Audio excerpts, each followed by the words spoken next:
Inside of our core.css file, let's start with the definition for all elements on the page. So star symbol, margin will be 0, padding will be 0 as well. Then we have border set to none. Then we have outline none. We have color set to 222. Then we're going to do the font size for all of them, 12 pixels. Then we go for the body tag,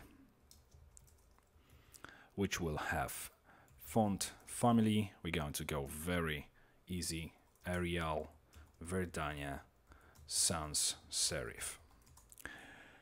Text align will be center, padding top and bottom 30 pixels, left and right 0. Then we have line height, which will be 20 pixels for everything as well.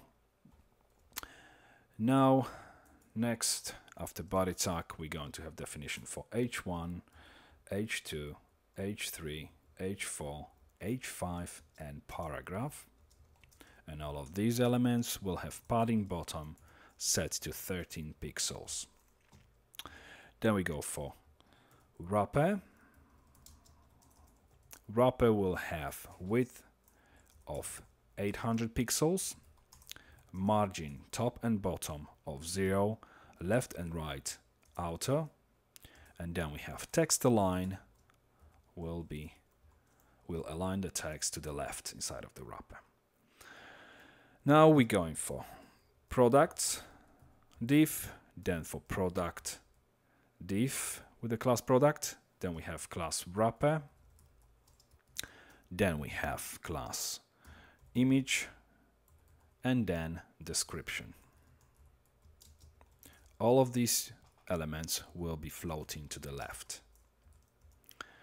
Okay, next one is products and product class, which will have width of 100%. After this, just product class, which will have padding from a top and bottom 13 pixels and 0 from left and right. Then we have border bottom, which will be solid 1 pixel AAA. Okay, after the product class, we have product. Actually, no product anymore. We're going to have image. We have width of 180 pixels. Then we have description,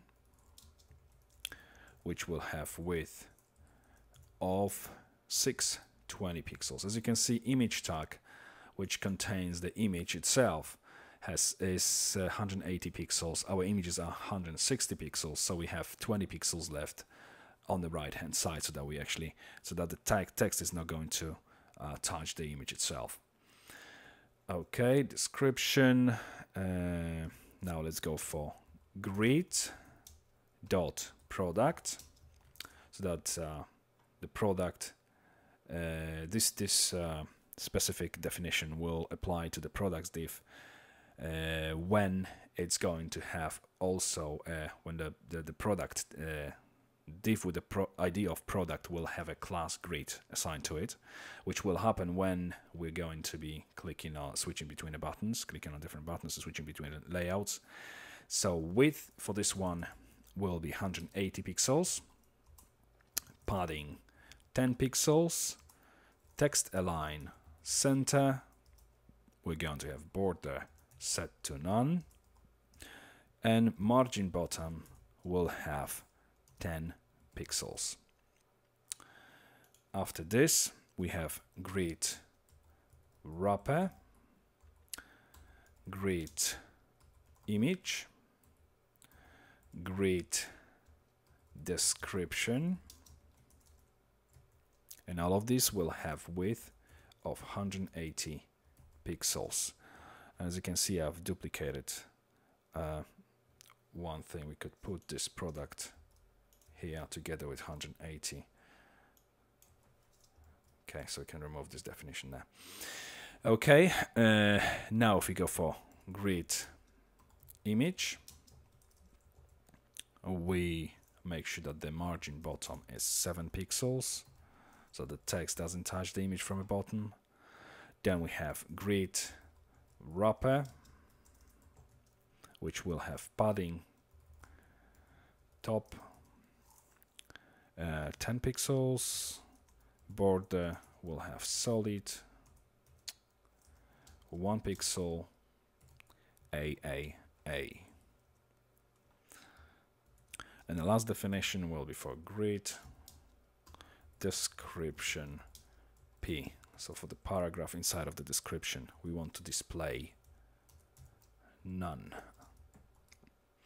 Okay, so now that we have everything ready, if we test it in our browser, refresh the page, you can see that the text is attached to the image, so it's not good. If we scroll up, we look at our image. Of course, I've misspelled the width, so if we make sure that it's spelled properly, now refresh, our list is now displaying correctly, so everything seems to be fine. Let's move to the next video and start playing with our core.js file.